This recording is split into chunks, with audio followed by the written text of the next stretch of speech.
compartir la palabra. Es siempre nuestro deseo poder bendecirle, poder llevar un mensaje de Jesús a todas las personas y una palabra fresca de Dios, que Dios pueda hablar a nuestros corazones en este día. Vamos a compartir un texto de la palabra de Dios, un texto que yo lo he predicado algunas veces y siempre hemos predicado en el sentido de misiones, ¿sí? Porque es un texto que se usa mucho para las misiones, porque tiene que ver con las misiones, pero también tiene que ver con la iglesia, con el trabajo diario de la iglesia. Y a veces el enfoque que le damos al texto es muy de las misiones y misioneros, pero la palabra de Dios no es de un ministerio ni de otro, es de todo. Así que vamos a compartir en este día el capítulo 28 de Mateo, desde el versículo 16 hasta el final, que es el 20. Son los momentos finales cuando Jesús está ya cerca de alejarse de los apóstoles para siempre. Él ya ha resucitado, se ha aparecido varias veces y de pronto comienza este relato final de Mateo.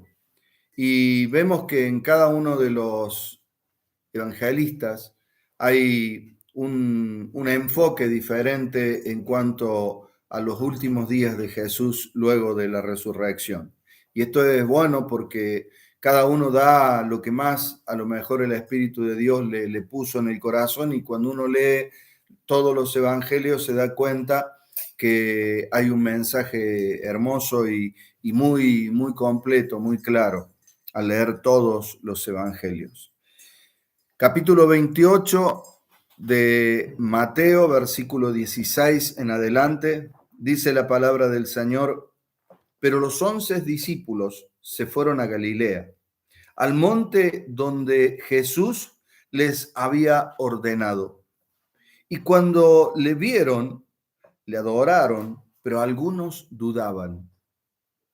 Y Jesús se acercó y les habló diciendo: toda potestad me es dada en el cielo y en la tierra.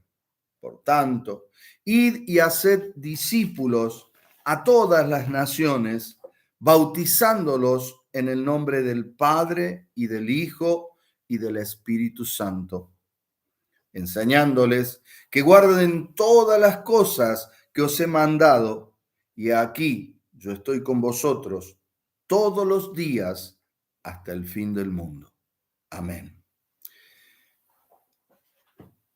Había un mandato del Señor, porque Él dice que lo había ordenado, ¿sí? Ahí en el versículo 16 al final dice que Él había ordenado. ¿Qué cosa había ordenado? Mire, vamos a ver Mateo 26, damos vuelta una hojita para atrás, un par de hojitas para atrás, 26, 32, y dice lo siguiente: pero después que haya resucitado, iré delante de vosotros a Galilea. Es decir, el Señor antes de morir les había dicho que iba a ir a Galilea. Y luego, también capítulo 28, pero versículo 10, el Señor dice: entonces Jesús les dijo: no temáis, id y dad las nuevas a mis hermanos, para que vayan a Galilea y allí me verán. Es decir, que había un mandato previo del Señor antes de que Él fuera crucificado, y luego de resucitado vuelve a dar la misma orden o el mismo mandato. Y esto es algo que nosotros tenemos que siempre tener en cuenta, que el Señor nunca cambia sus palabras. El Señor lo que dijo, lo dijo, antes de morir y después de morir. Su palabra no cambia.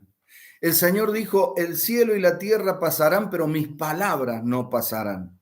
Y esto es algo maravilloso, porque si no tuviéramos un Dios que no cambia, si no tuviéramos un Dios como dice Hebreos 13:8, Jesucristo es el mismo ayer, hoy y por todos los siglos, tendríamos grandes problemas, porque no podríamos saber cuál es su pensamiento real, cuál es su voluntad, qué es lo que Él quiere hacer con nosotros, cuáles son sus directivas, cuáles son sus pensamientos, cuáles son sus planes.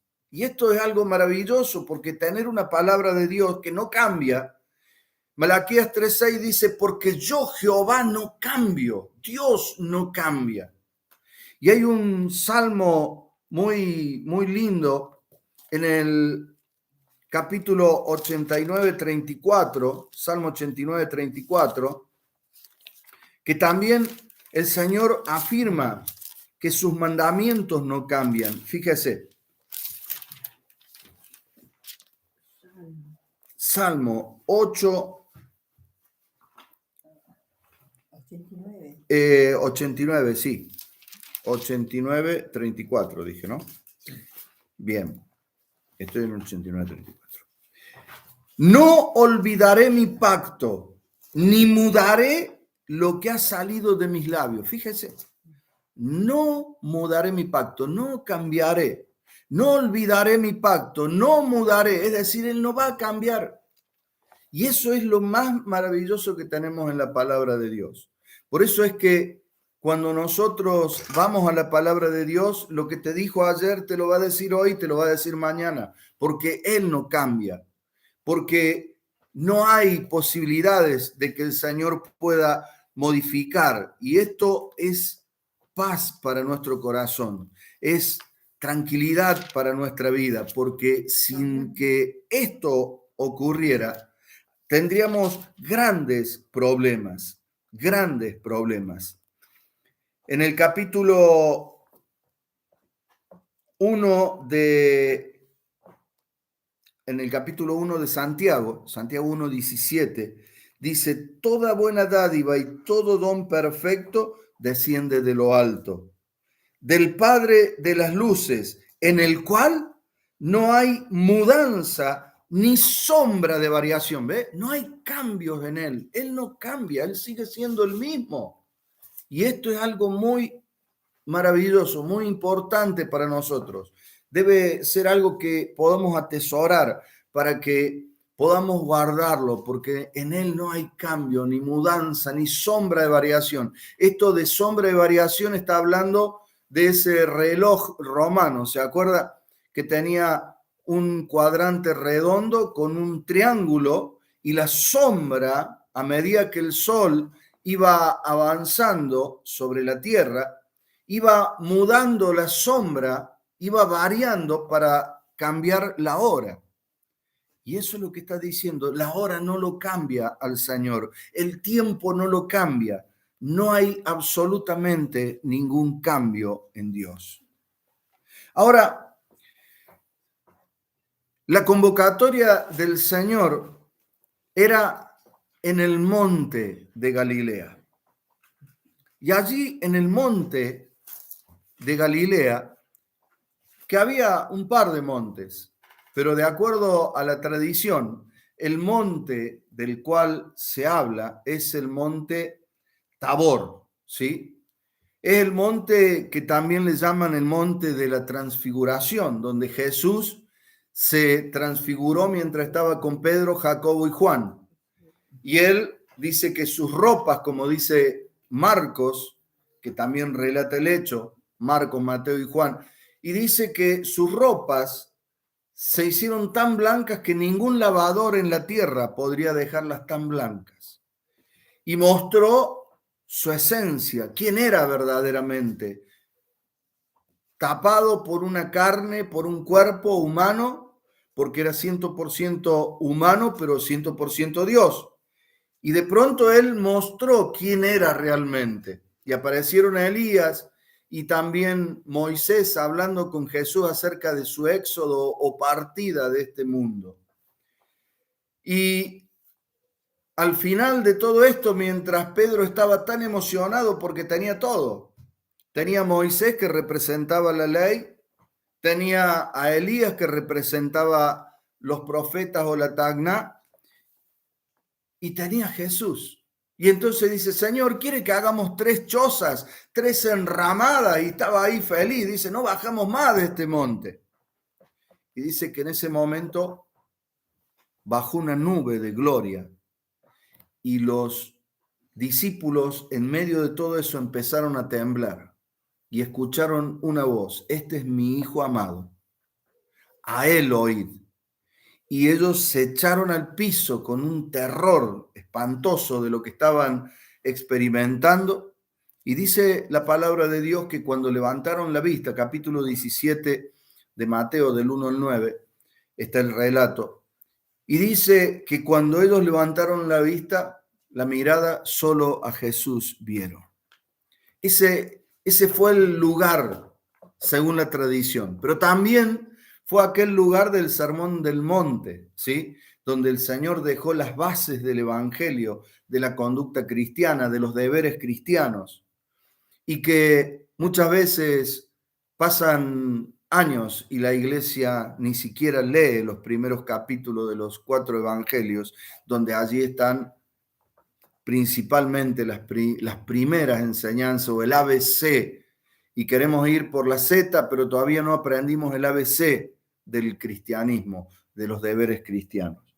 Lo cierto es que ese monte, que también se lo conoce como Tabor, una palabra hebrea que quiere decir alto, un monte alto, ¿sí? Está también traducido en el Nuevo Testamento y en el Viejo Testamento. Y alto significa, o mejor dicho, la palabra hebrea es Tabor, ¿sí? Ese monte habla principalmente en la Biblia, siempre habla del lugar de la comunión, ¿sí? De lo importante que es la comunión con el Señor. Lo importante que es estar en la presencia de Dios. Cuando Jesús va a elegir a los 12, él estaba en el monte. Era su costumbre estar en la presencia del Señor, orando. Dice la Biblia que él estaba orando, de acuerdo a lo que dice Marcos 3. Él estaba orando y luego descendió de ese lugar y llamó a 12, llamó a sí mismo a 12. Lo cierto es que ese monte, que es el monte de la comunión, el monte de la sabiduría, de la enseñanza, es el monte de la realidad donde el Señor se transfigura y muestra quién era verdaderamente. Es el monte donde también podemos decir el monte del llamado de Dios, porque allí fue donde llamó a los apóstoles. Ahora, fíjese qué importante es que nosotros podamos tener en nuestra vida nuestro monte diario, nuestra comunión diaria, que podamos tener ese momento de estar en la presencia de Dios, que es necesario. Capítulo 4, versículo 4 de Mateo dice, no solo de pan vivirá el hombre, sino de toda palabra, de toda rema, dice el original, que sale de la boca de Dios. Así que es fundamental, es sumamente necesario tener el monte de la presencia de Dios en nuestras vidas. Porque evidentemente nosotros sabemos que allí en el monte de la presencia de Dios, Dios hace cosas tremendas. Capítulo 25 de Isaías dice en el versículo 6, capítulo 25 de Isaías, versículo 6, dice, y Jehová de los ejércitos hará en este monte a todos los pueblos banquetes de manjares suculentos, banquetes de vinos refinados, de gruesos tuétanos y de vinos purificados. Y destruirá en este monte la cubierta con que están cubiertos todos los pueblos y el velo que envuelve a todas las naciones. ¿Sabe que a veces el poder ser alimentado con Dios y recibir los grandes tuétanos. ¿Sabe lo que es tuétano? Las cosas, las cosas que realmente alimentan la vida, las cosas que tienen la proteína para nuestra vida, para nuestro cuerpo. Está hablando de los vinos refinados, de aquel vino del gozo de Dios. Eso habla en este monte. Pero además, allí él dice que destruiría en ese monte la cubierta y el velo con que los pueblos están envueltos. Es decir, si nosotros vamos a 2 de Corintios, capítulo 4:4, dice que el Dios de este siglo, el diablo, ha cegado el entendimiento de todas las personas para que no crean ni puedan ver la luz de Jesús. Fíjese. Entonces, cuando hablamos de las cubiertas y de los velos a los pueblos, allí podemos entender muchas veces por qué razón hay pueblos que están totalmente cegados y la luz no penetra. Y entonces cada día en la oración que hagamos tenemos que pedir al Señor que rompa esas estructuras que el diablo ha puesto sobre todos los pueblos, sobre nuestro pueblo, sí, también, sobre Israel también, y sobre todos los pueblos, dice, no está diciendo algunos, sobre todos los pueblos, sobre todas las naciones. Y esto debe ser parte de nuestra oración cuando estamos en el monte de la oración, porque allí el Señor nos alimentará, allí el Señor nos da la posibilidad que vayamos y recurramos a su poder y su autoridad para que el velo y las ataduras que el diablo ha hecho de oscuridad en el mundo se caigan en el nombre de Jesús. Pero también, como decía antes, el monte donde podemos descubrir la verdadera esencia del Señor, donde podemos escuchar la sabiduría, el consejo del Señor, es algo maravilloso. Cuando hablamos de monte en la Biblia, estamos hablando de esto. Estamos hablando no de algo místico, ¿sí? Alguna vez por allí tenía un amigo que ya falleció y él sabía decir, me voy a la montaña a orar. Y yo no sé si era lo mismo orar allá abajo que acá arriba, pero el asunto es que la Biblia nos enseña con aquella experiencia del falso maestro o el falso profeta, que se subía al monte para que Dios lo escuchara y se bajaba y después se subía al más alto. No, eso no ocurre, porque el monte es algo simbólico, el monte tiene que ver con ese momento donde yo estoy en la presencia del Señor, ¿sí? Es más importante eso que el lugar, ¿sí? Yo creo que a veces por allí estamos pensando que tengo que estar en la iglesia solamente para orar o en algún lugar que yo considere, no, donde sea, porque lo importante es el momento, la relación con el Señor, no tiene que ver el lugar o la altura, ¿sí? Si usted vive en el 10º piso, en el primer piso, el Señor lo oye igual, ¿sí? Por ahí algunos piensan que me voy a la terraza. No. El asunto es el momento, la devoción que uno siente en ese momento por el Señor y lo que uno le expresa a Él y lo que vive con Él. Así que el monte de la comunión, el monte que tiene que ver con algo increíble que ocurre, porque cuando el Señor se transfigura en ese monte, está mostrando su calidad de eterno, ¿sí?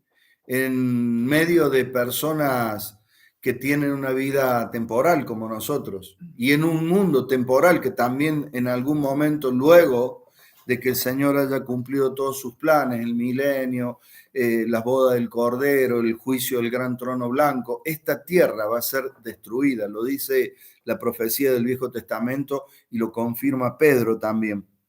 Lo cierto es que nosotros por allí pensamos que el monte del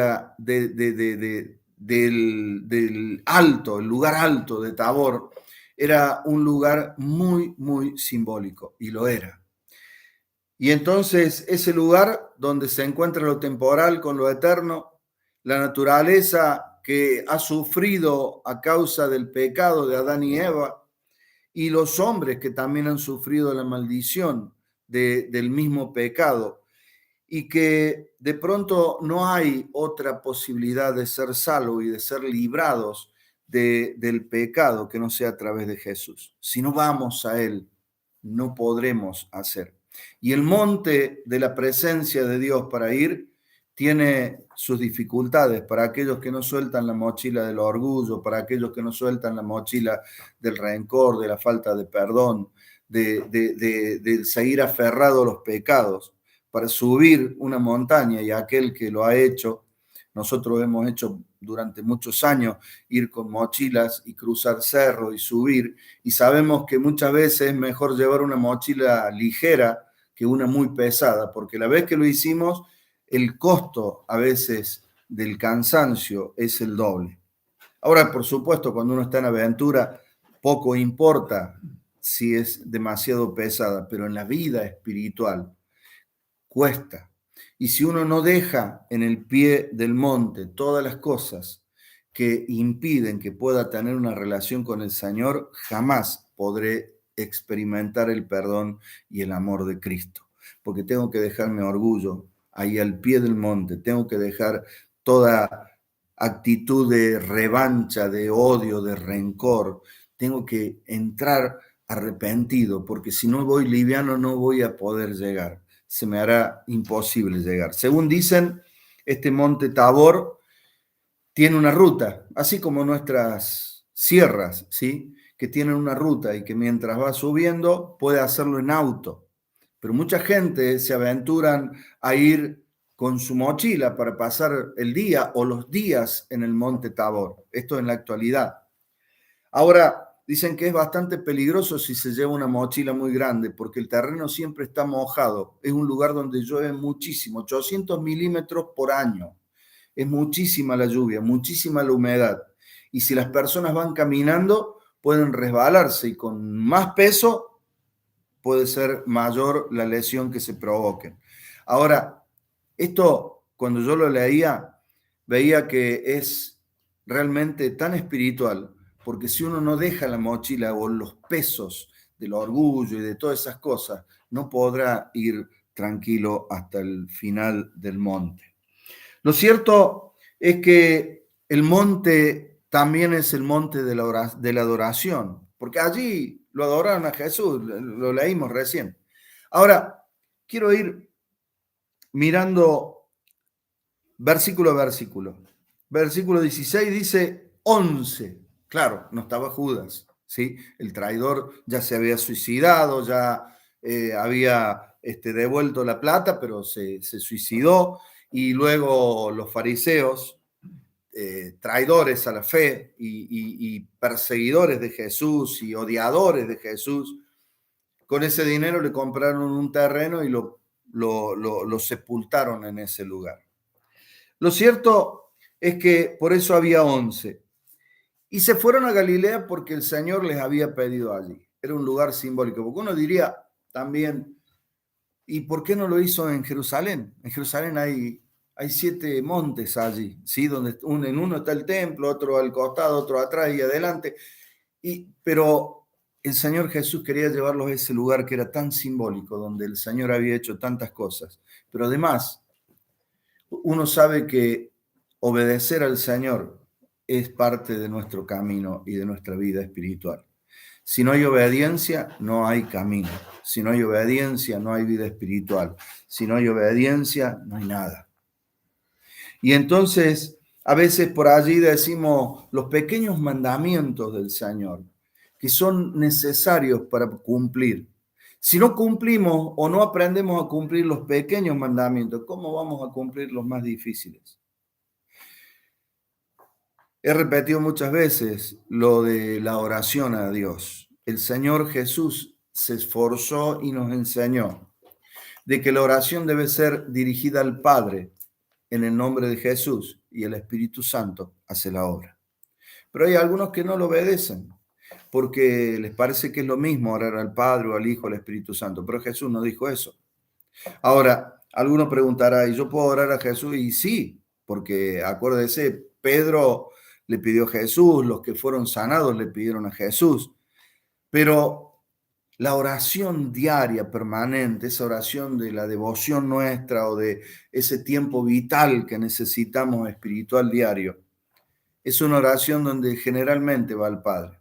Lo vimos orar a los apóstoles al Padre, lo vimos orar a Pablo al Padre, lo vimos orar a Jesús al Padre, y siempre es dirigido al Padre, y en el nombre de Jesús, y el Señor cumplirá el propósito a través del Espíritu Santo. Lo cierto es que a veces esos mandatos tan pequeños no estamos dispuestos a obedecerlos. Entonces, ¿cómo vamos a obedecer los más difíciles? ¿Cómo vamos a obedecer a aquellos que son más complicados? Por eso es que pareciera que este mandato era un mandato muy sonso, caminar un montón de kilómetros para ir a un lugar, pero tenía que ver con aquello que había pasado. Usted se acuerda que cuando Jesús es apresado y declarado muerto luego, los discípulos, cada uno volvió a lo suyo. 3 años estuvieron con Jesús. Y fíjese que acabamos de leer Mateo 26:32, donde Jesús literalmente dice él, recién lo leímos, pero lo vamos a leer de nuevo, 26:32 de Mateo, pero después que haya resucitado, le está diciendo directamente el Señor, porque muchas veces se lo había dicho de forma alegórica, ¿sí? Derriben este templo y lo reconstruiré en 3 días, ¿no? Y muchas veces lo decía de diferentes maneras, pero esta vez lo estaba diciendo claramente. ¿Cuántas veces el Señor nos ha dicho claramente palabras y las olvidamos? Los apóstoles lo olvidaron. El Señor le estaba diciendo antes de subir a la cruz, en aquella última gran cena, el Señor le dice, pero después que haya resucitado, es decir, que para resucitar tenía que morir. Le estaba explicando claramente, pero ellos habían olvidado la palabra. Y entonces el Señor estaba luego haciendo un ejercicio de memoria y le dice, vayan al monte de Galilea, vayan al monte alto, allí en Galilea, el monte Tabor, según la tradición y según lo que significa el nombre. Tabor significa alto y Jesús hablaba del monte alto y ese era el lugar. Ahora, es interesante que nosotros muchas veces nos olvidamos de la palabra y necesitamos la repetición. Algunos se disgustan porque dicen, ¿cuántas veces va a decir lo mismo? ¿Cuántas veces me tiene que repetir lo mismo? ¿Por qué no habla de otras cosas? Mire, capítulo 3 de Filipenses. Capítulo 3 de Filipenses, versículo 1. Dice, por lo demás, hermanos, gozaos en el Señor. A mí, Pablo dice esto, a mí, no me es molesto el escribiros las mismas cosas. ¿Quiere que lo lea de nuevo? Sí, lo voy a leer, porque es interesante. A mí, no me es molesto el escribiros las mismas cosas y para vosotros es seguro. Porque lo que en definitiva era importante en esto es que era seguro para que no se olviden los discípulos. Ahora usted dirá, este Pablo era el fanático. Bueno, mire lo que dice Pedro. Segunda de Pedro. Vamos a segunda de Pedro. Segunda de Pedro, capítulo 1, versículos 13 y 14. Dice Pedro, el apóstol, pues tengo por justo, en tanto que estoy en el cuerpo, en tanto que está vivo, el despertaros con amonestación, el amonestarles, el abrirle los ojos, el hacer que estén velando, sabiendo que en breve debo abandonar el cuerpo, como nuestro Señor Jesucristo me lo ha declarado. Es decir, que él sabía que tenía que partir, estaba cerca la hora de su partida. Y entonces él dice, tengo por justo, en tanto que estoy en el cuerpo, despertarlos, abrir sus ojos, exhortarlos. Verso 15 dice, también yo procuraré con diligencia, rápidamente, que después de mi partida vosotros podáis en todo momento tener memoria de estas cosas. ¿Se da cuenta?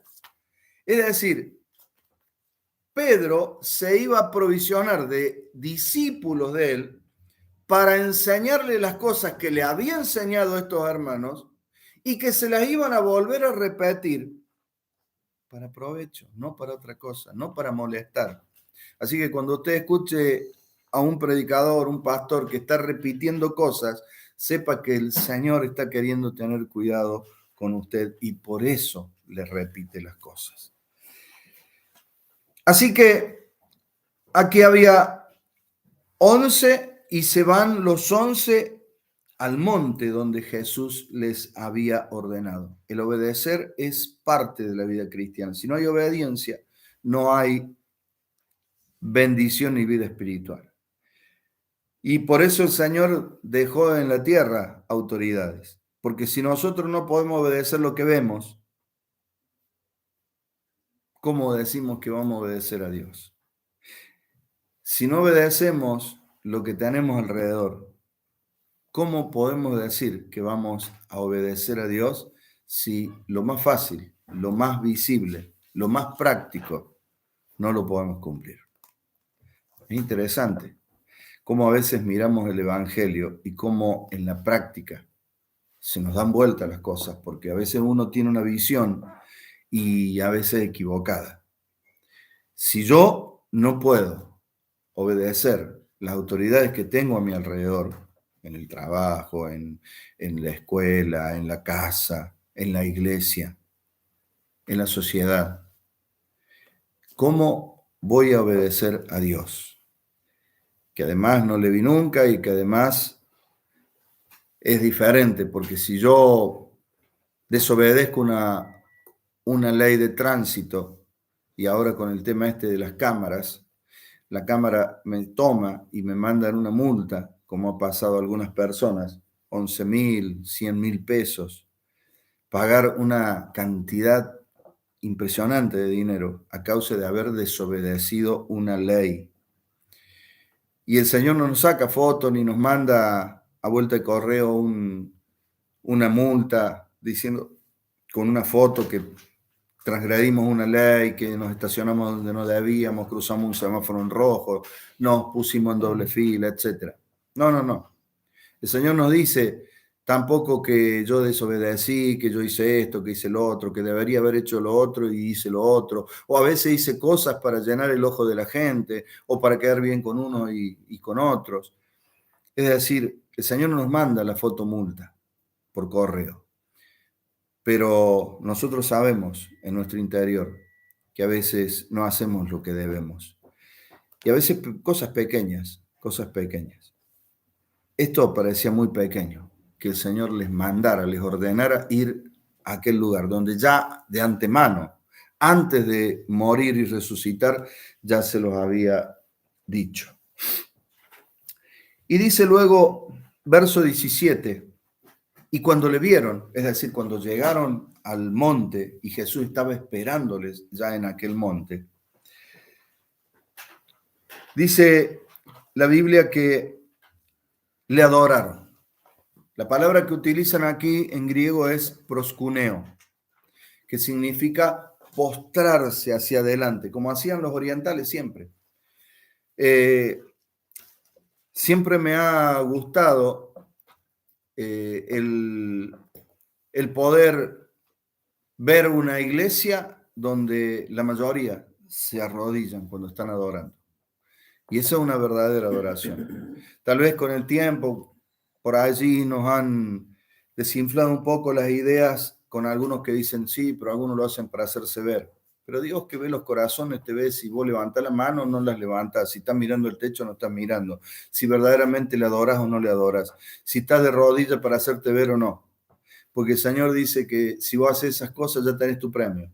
Que la gente diga, che, que espirituales, y se acabó, y Dios no te oye, Dios no te ve. Pero si vos lo haces de corazón, qué bueno que es que podamos estar de rodillas, qué bueno que es que pudiéramos estar postrados ante la presencia de semejante persona como es el Señor. Y la adoración es solamente al Señor. solamente al Padre, al Hijo y al Espíritu Santo. El Señor Jesús dice que debemos honrar al Hijo como honramos al Padre. En el Salmo dice también que deben adorar al Hijo, honrar al Hijo para que no se enoje el Padre. Fíjese, esto es algo que nosotros tenemos que aprender a hacer como una vida de oración, de entrega permanente al Señor. La adoración no es solamente en la iglesia, la adoración es cada día. La adoración no es solamente con música, porque a veces pensamos que la música es la adoración. No, no, no, es parte de la adoración. Es un vehículo por el cual nosotros transitamos con la adoración, pero en el corazón, dentro nuestro.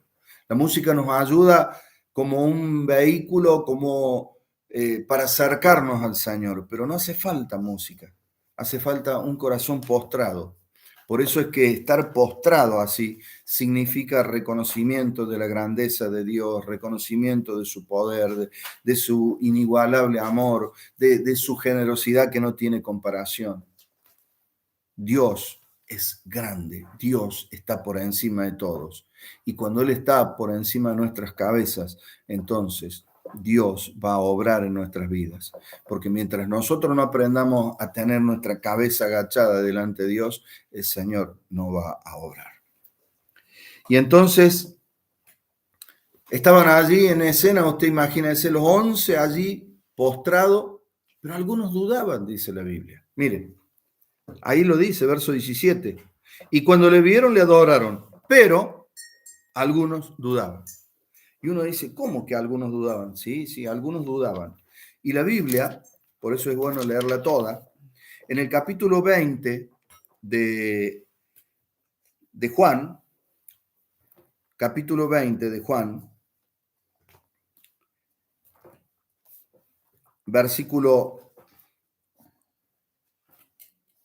26, dice, 8 días después, estaba otra vez sus discípulos dentro y con ellos Tomás. Llegó Jesús estando las puertas cerradas. Mira, un milagro tremendo, ¿no? Ya Jesús tenía un cuerpo que había sido glorificado, un cuerpo que ya dejó de ser un cuerpo de carne y sangre y comenzó a ser un cuerpo inmortal, que podía traspasar las paredes y cualquier cosa, como es la esencia de Dios, ¿no? Porque nadie se puede esconder. Uno cuando lee el Salmo 139, uno queda sorprendido de que nada puede escondernos de los ojos del Señor, ¿no? Ahora, dice en el verso 26, 8 días después estaban otra vez sus discípulos dentro y con ellos Tomás. Llegó Jesús estando las puertas cerradas y se puso en medio y les dijo, paz a vosotros. Shalom, le dijo. Luego dijo a Tomás, pon aquí tu dedo y mira mis manos y acerca tu mano y métela en mi costado y no seas incrédulo, sino creyente. Entonces Tomás respondió y le dijo, Señor mío y Dios mío.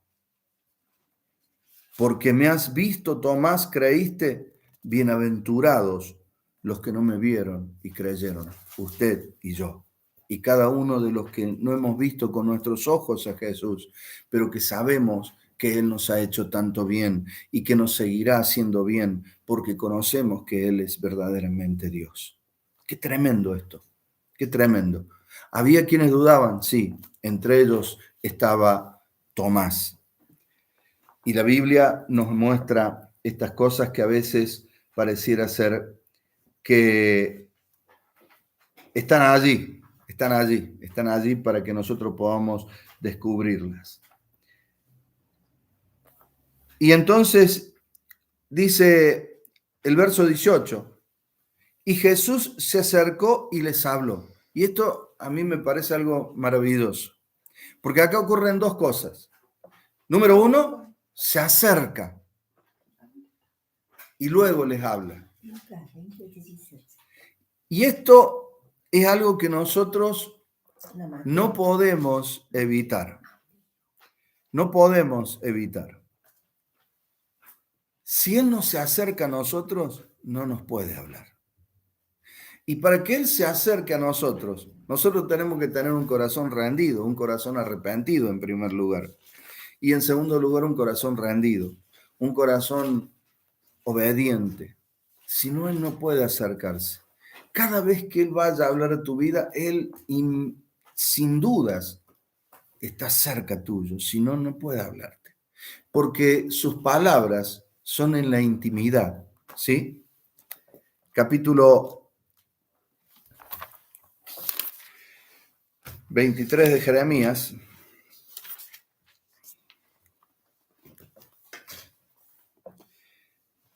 Dice en el versículo 21, 23 de Jeremías, versículo 21, dice: no envié yo a aquellos profetas, pero ellos corrían.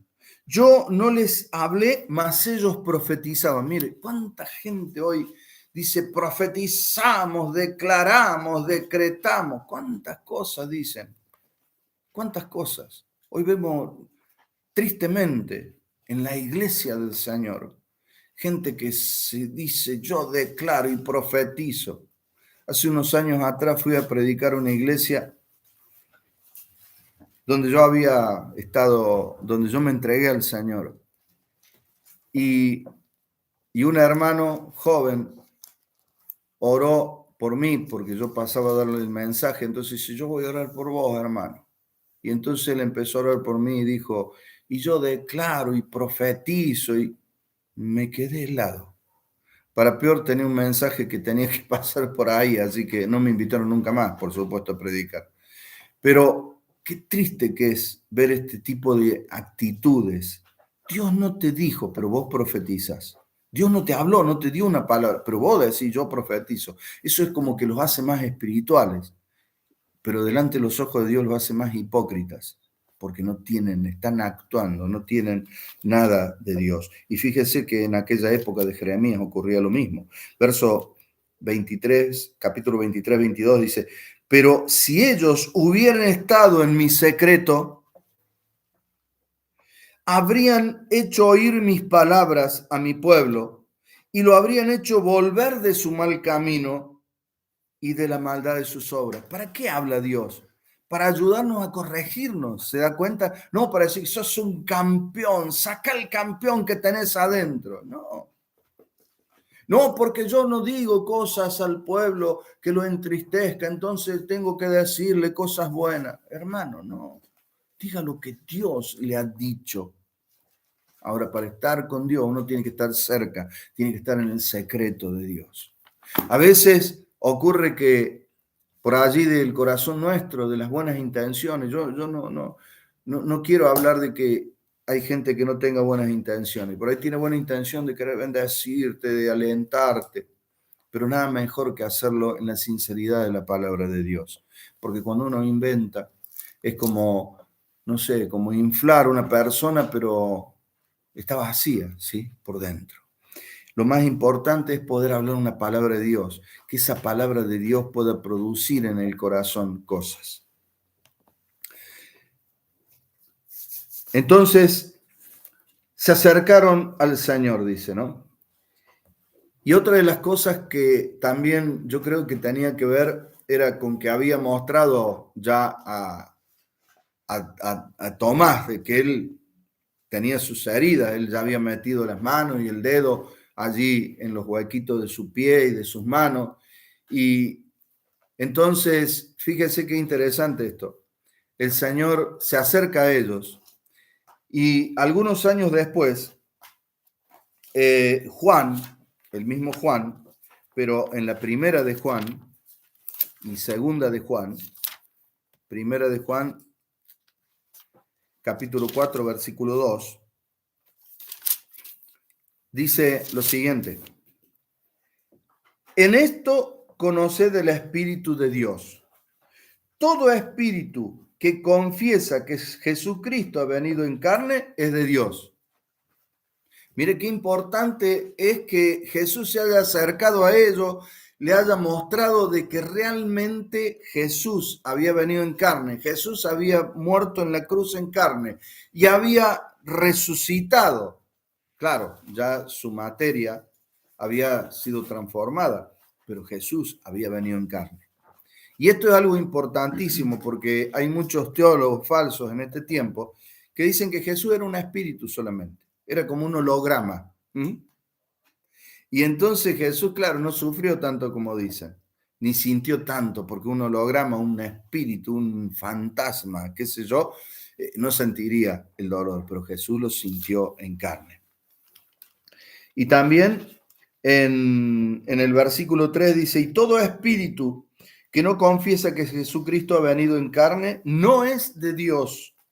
Y este es el espíritu del anticristo, el cual vosotros habéis oído que viene y ahora está en el mundo. ¿Se da cuenta? Es muy importante porque va a crecer esta falsa doctrina de que Jesús no vino con un cuerpo de carne, sino como un ángel o como un holograma, para que usted lo entienda en estos términos de este tiempo moderno. Lo cierto es que en segunda de Juan, si usted da vuelta a unas hojitas, en el único capítulo que tiene, pero en el versículo 7, dice, porque muchos engañadores han salido por el mundo que no confiesan que Jesús ha venido en carne. Quien esto hace es el engañador y el anticristo. Lo vuelve a decir en la segunda epístola de Juan, capítulo 1 o único, versículo 7. Lo importante que es que nosotros sepamos que Jesús vino en carne. Y entonces ahí podemos comprender en nuestro propio entendimiento del dolor lo que dice el Isaías 53, ¿no? Y entonces allí podemos entender de que realmente Él sufrió por todos. No vino a hacer una pantomima o una escena, ¿sí? No, Él vino realmente con un cuerpo de carne, 100% de hombre y 100% de Dios. Lo cierto es que el Señor se acerca y les habla, versículo 18, y le dice, toda potestad me es dada en el cielo y en la tierra. Y esta palabra potestad es una palabra que podríamos traducirla en autoridad, ¿sí? En autoridad. Toda autoridad me es dada en el cielo y en la tierra. Y entonces, cuando él dice esto, está diciendo, finalicé la obra y ahora yo tengo autoridad de cuando se cumpla el tiempo, lo ate al diablo y lo mande al infierno por los siglos de los siglos. Va a quedar un tiempo, un periodo de tiempo, para que muchos sean salvos, ¿sí? Y esto es algo que nosotros por allí no debemos olvidar. Pedro lo recuerda en segunda de Pedro, capítulo 3, versículo 9. Él dice, el Señor no retarda su promesa, según algunos la tienen por tardanza, sino que es paciente para con nosotros, no queriendo que ninguno perezca, sino que todos procedan al arrepentimiento. El Señor siempre en la historia del hombre, siempre dio un tiempo extra para que pudieran salvarse. Estamos viviendo un tiempo extra. Cristo está a las puertas, Cristo viene pronto y entonces tenemos que prepararnos porque no sabemos la hora ni el día, pero sabemos que estamos en el tiempo, en ese tiempo de calidad, en el Cairo. Sabemos que este tiempo de Dios está acá a las puertas, Jesús, por venir. Por eso tenemos que prepararnos, por eso tenemos que alertarnos, por eso tenemos que dejar de lado todas las cosas que sean un contrapeso para poder viajar hacia ese viaje maravilloso, allí a la nube esa de gloria donde el Señor nos estará esperando. Es algo que debemos hacer, es algo que debemos esforzarnos para dejar de lado, porque no será lo mismo quedarse en este mundo sufriendo y viendo cosas terribles, injusticias pero sin comparación. El Señor mismo dice que será una gran tribulación que no hubo nunca antes ni después de ella, una cosa espantosa. Y si el Señor no acortara aquellos días, nadie sería salvo. Mire lo que es. Por eso el Señor le puso término al anticristo 7 años. Si le daba más, no se salvaba nadie. De lo terrible que serán aquellos días. Lo cierto es que el Señor es paciente para con nosotros, no queriendo que ninguno perezca, sino que todos procedan al conocimiento del Señor. Y entonces nos damos cuenta de que Él tiene autoridad para todo esto. En Filipenses capítulo 2, versículos 10 y 11, dice lo siguiente: para que en el nombre de Jesús se doble toda rodilla de los que están en los cielos y en la tierra y debajo de la tierra, y toda lengua confiese que Jesucristo es el Señor, para gloria de Dios Padre. Eso ocurrirá un día cuando todos los vivos y los muertos estén parados delante de aquel juez que será Jesucristo, que juzgará con poder y con gran autoridad al mundo entero. Y entonces todos estarán de rodillas delante de Él y todos dirán: Jesús es el Señor. Pero qué bueno sería que ahora lo hagamos nosotros. Usted, que a lo mejor no tiene la seguridad de que un día, una hora y en un determinado lugar todavía se arrepintió de sus pecados, si usted no tiene esa seguridad, este es el día, este es el momento, porque Dios está llamándote, Dios está abriéndote los ojos para que esto ocurra. Lo cierto es que un día ocurrirá, porque el Señor le ha dado un nombre en el versículo 9 del mismo Filipenses 2, dice: por lo cual Dios también le exaltó hasta lo sumo y le dio un nombre que es sobre todo nombre. ¿Sí? Y si usted lee un versículo anterior, dice: y estando en condición de hombre, se humilló a sí mismo, haciéndose obediente, Jesús, Dios, haciéndose obediente hasta la muerte y muerte de cruz. Y por eso el Señor le exaltó y le dio un nombre que es sobre todo nombre. Y un día toda lengua confesará que Jesús es el Señor y toda rodilla se doblará delante de Él. Aún aquellos malos que odiaron a Jesús, que despreciaron a Jesús, que se burlaron de Jesús, que dijeron que Él no existía, que Él era un espíritu, que Él no era nada, que Él no era solamente una creación de Dios, no era Dios, como dicen los falsos testigos de Jehová, ¿sí? O como dicen los adventistas y los mormones, que es el ángel Miguel, ¿sí? El arcángel Miguel. No, no, no. Dios no es una creación, Dios es Dios y Jesucristo es Dios. Y el domingo pasado estuvimos mostrando una cantidad de versículos donde habla de que Él es el gran Dios y el verdadero Dios. No lo haremos ahora por cuestiones de tiempo. Lo cierto es que el Señor les dice, luego que muestra su autoridad y poder, le dice: toda potestad me es dada en el cielo y en la tierra. Y esto significa que todo poder que Él había dado, capítulo 10 de Lucas, versículo 19, dice: aquí os doy potestad de hollar serpientes, o potestad o autoridad de hollar serpientes, escorpiones y sobre toda fuerza del mal, y nada os dañará. Ha sido dada a la iglesia, ha sido dada a nosotros. Y Él, en esa autoridad que tiene, pronuncia la siguiente palabra. Y Él dice: por tanto, id. Y esto es importante, porque nosotros tenemos que aprender que el mandato del Señor es ir, no que la gente venga, es ir a predicarle a la gente, es ir a llevarles el mensaje de Jesús. De una u otra manera tenemos que llevar el mensaje del Señor. Y haced discípulos a todas las naciones, a todas las etnias, ¿sí? Y algunos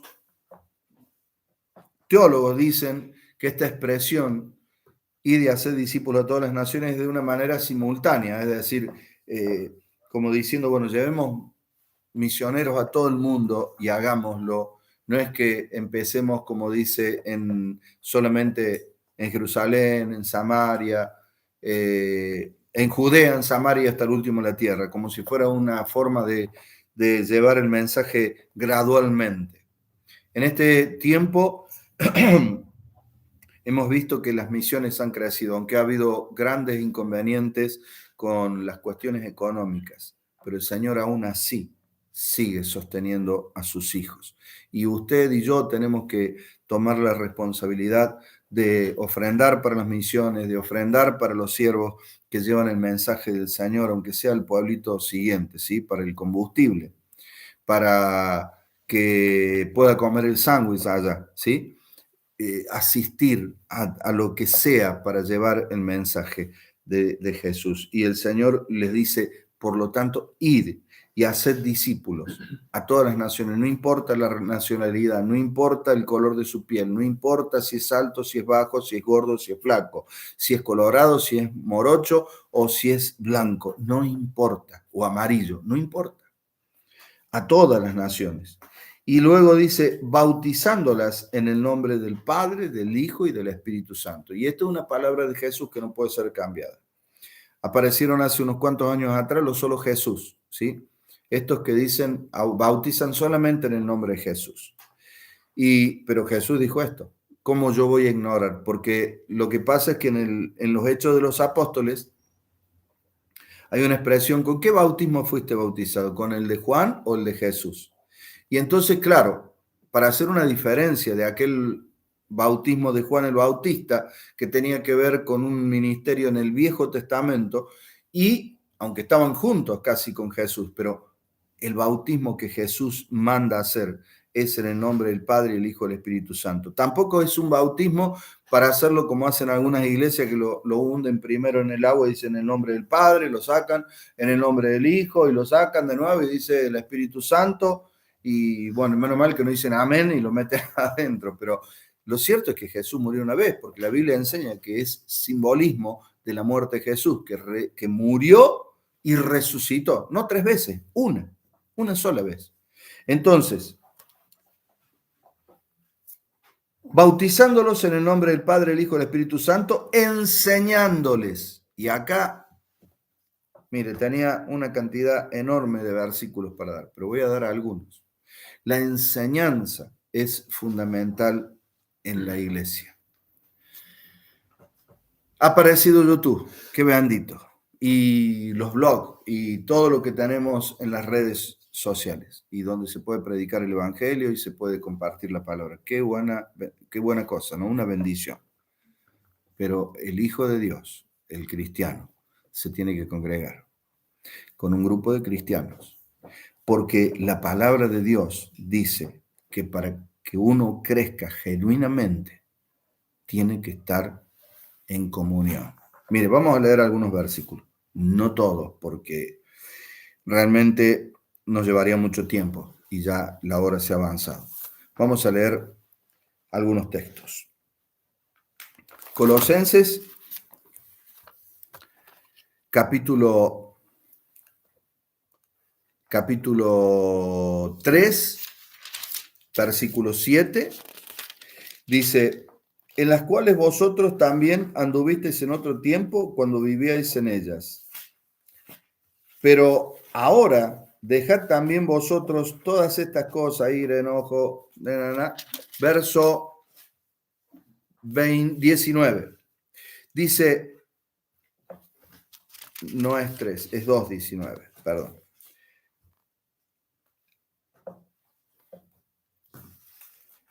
Y tampoco era 3:7, era 2:19. Yo anoté mal en mi apunte.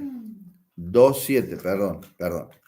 Arraigados y sobreedificados en él, y confirmados en la fe, así como habéis sido enseñados, abundando en acciones de gracia. Verso 19, ahora, del mismo capítulo 2 de Colosenses, dice, y no haciéndose de la cabeza, en virtud de quien todo el cuerpo, mire, preste mucha atención a lo que dice acá, en virtud de quien todo el cuerpo, nutriéndose y uniéndose por las coyunturas y los ligamentos, crece con el crecimiento que da Dios. Mire la figura del cuerpo que está unido, que está junto, unidos y juntos, así, unidos y juntos, no separado, no, eso del cristiano Quijote que estaba allá y don Sancho Panza, no.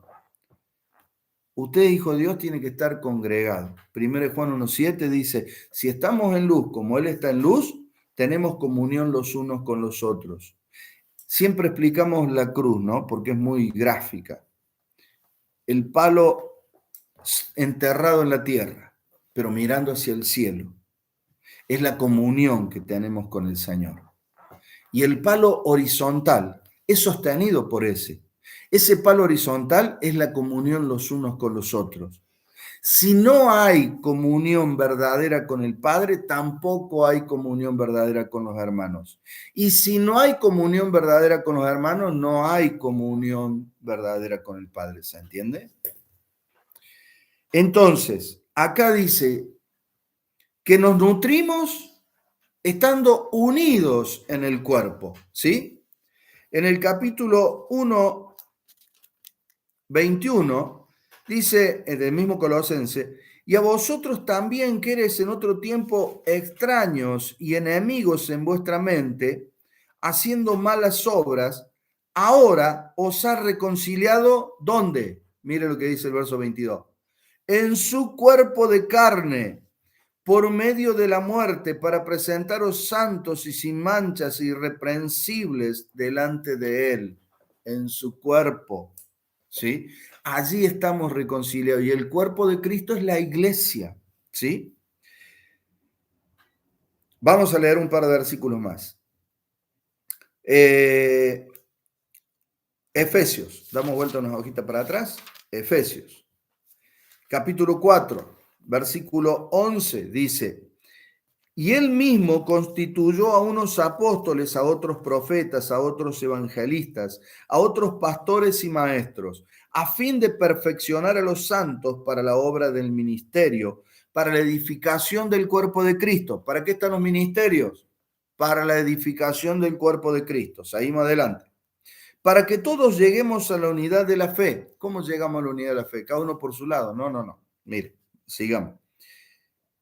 Y del conocimiento del Hijo de Dios, a un varón perfecto a la medida de la estatura de la plenitud de Cristo, para que ya no seamos niños fluctuantes llevados por doquiera de todo viento de doctrina, por estratagemas de hombres que para enseñar emplean con astucia las artimañas del error, sino que siguiendo la verdad en amor, crezcamos en todo en aquel que es la cabeza, que es Cristo. Si Cristo es la cabeza, nosotros somos el cuerpo. ¿Y qué dice acá?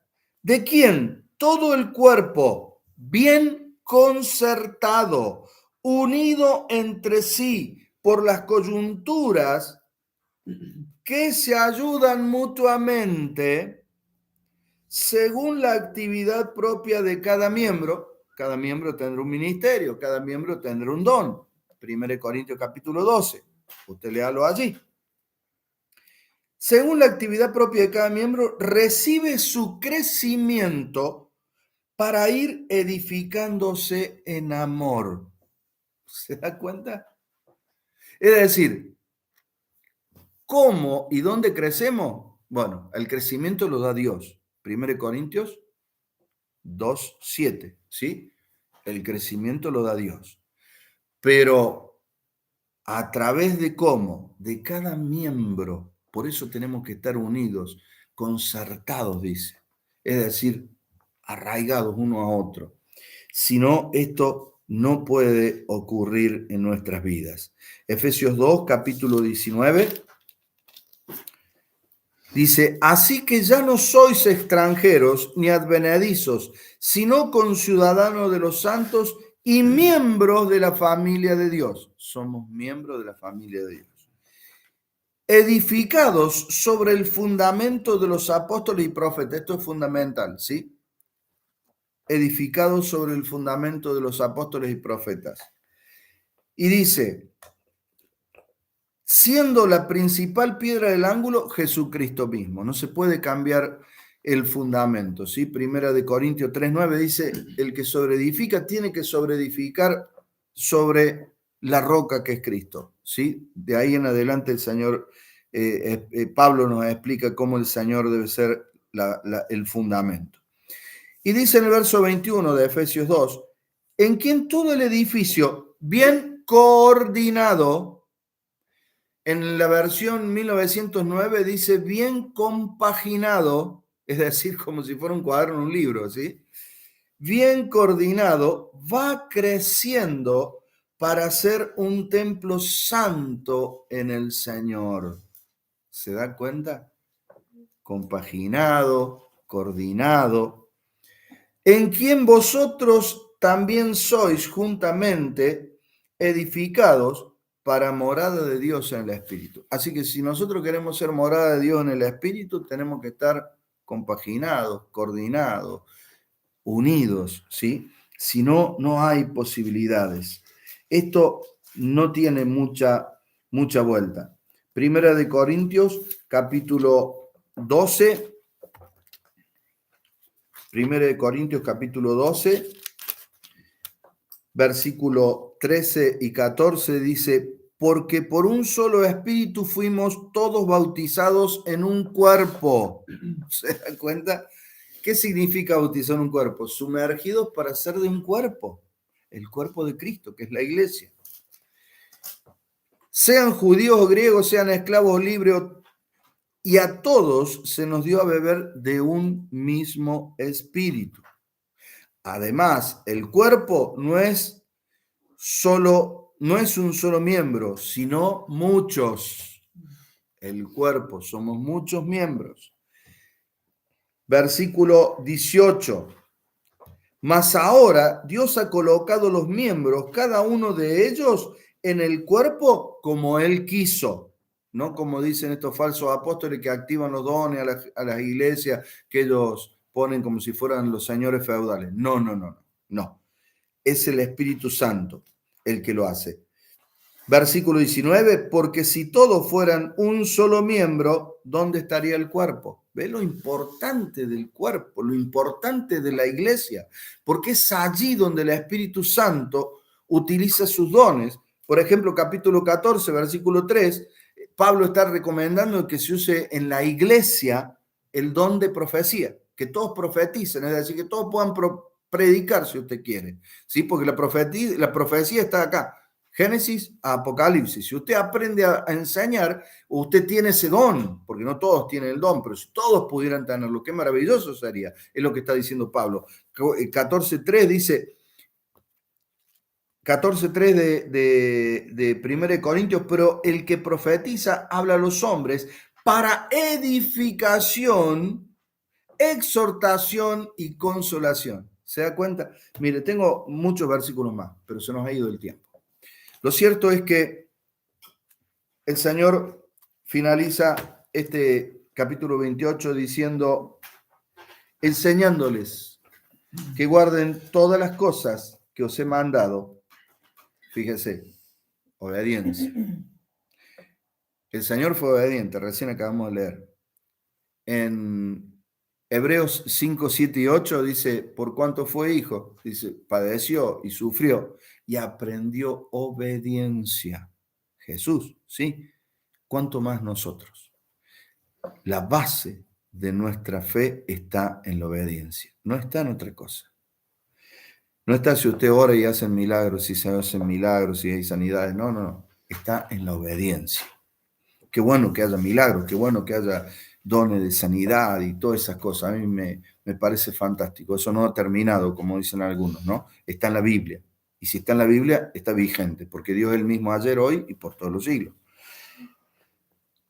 Y aquí estoy con vosotros todos los días hasta el fin del mundo. Estoy con vosotros, está con vos el Señor, está conmigo, no estás solo. Y tal vez estás pasando un momento difícil, tal vez estás pasando una situación especial, pero no te desalientes, Jesús está a tu lado. No te desmorones, el Señor está a tu lado. Y Él dice, he aquí estoy con vosotros, número 1, está con nosotros. Todos los días, no es a veces. No es solamente el domingo, el miércoles o el jueves que tenemos reunión, o los días martes que tenemos reunión en Casa de Familia. No, no, no. Todos los días. ¿Hasta cuándo? Hasta el fin del mundo. El Señor le dijo lo mismo a Josué en el capítulo 1, versículo 5 y versículo 9.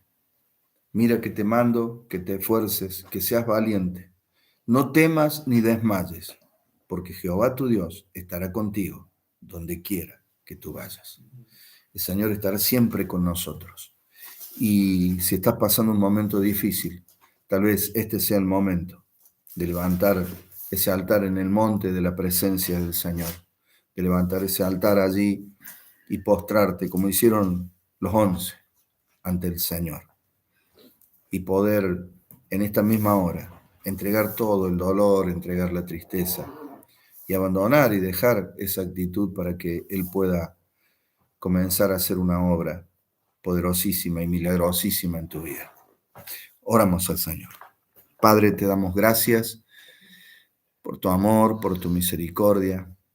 Te damos gracias por tu palabra. Te pedimos que nos ayudes y que esta palabra pueda hallar cabida en nuestros corazones y que tu palabra pueda trabajar de tal manera que mi corazón pueda cambiar para bien, pueda cambiar para honrar tu nombre, para obedecerte. Ayúdanos, Padre Santo, y háblanos cada día. Acércate a nosotros cada día. Ayúdanos a que abandonemos la mundanalidad, el pecado, la vanidad, el orgullo, la soberbia, los rencores que hayamos cosechado en esta vida a causa de malas experiencias. Hoy te tenemos a ti, que estás a nuestro lado todos los días y hasta el fin del mundo. Gracias, Padre. Gracias por Jesús, que murió en la cruz y resucitó. Gracias porque el resucitado me ha dado vida, me ha dado esperanza.